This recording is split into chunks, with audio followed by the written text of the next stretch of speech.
you're a pre-med student, pre-law student, pre-pharmacy student, you might want to listen up because this involves you. It used to be you could pull out however much money you needed for the entirety of your professional program, but now you'll be capped at $200,000 for either 3 or 4 years, depending on which university you go to. Grad Plus loans have been eliminated under the big beautiful bill that passed in July, now making it harder for pre-med or pre-law students to attend professional school, because now you'll be capped on how much money you could pull out federally.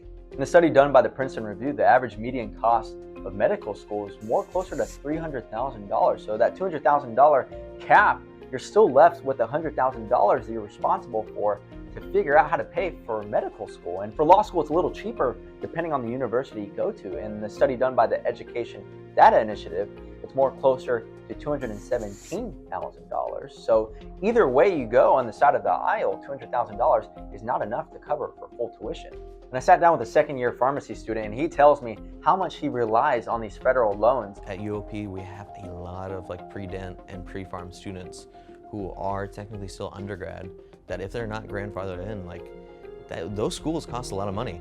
And I don't know where people would get that money besides those Grad Plus loans. So if you already received the loans, then you're gonna be automatically grandfathered and it will still be covered for the remainder of your professional program. It's if you're still in your undergrad, you're gonna be responsible for the remainder of that tuition. We're not the only place hit by this. This is a nationwide problem.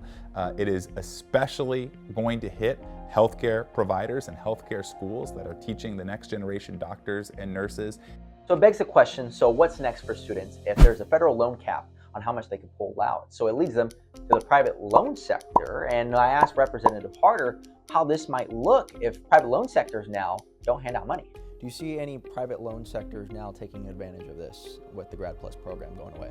Private loans can absolutely fill a little bit of the gap, but ultimately, private for-profit loan providers are not going to offer a $200,000 loan or a $300,000 loan to a first-generation low-income college student. That's just not going to happen for most kids. They don't have the credit score. They don't have the credit score, they don't have the assets, and so it's just not going to work for a lot of kids. And Harder telling me that at Capitol Hill, he's working on both sides of the aisle to figure out a workaround towards these Grad Plus loans being eliminated, especially in universities deemed medically underserved areas. And when speaking with experts, it's sounding the alarms more for the future of how much people are going to pursue professional programs, especially for individuals that come from middle class and just don't have that money. I mean, who has $100,000 sitting in their back pocket at age 22? Comment down below if you're a pre-med student, pre-law student, or pre-pharmacy student, or if you're already in your professional program, how much you rely on these Grad Plus loans.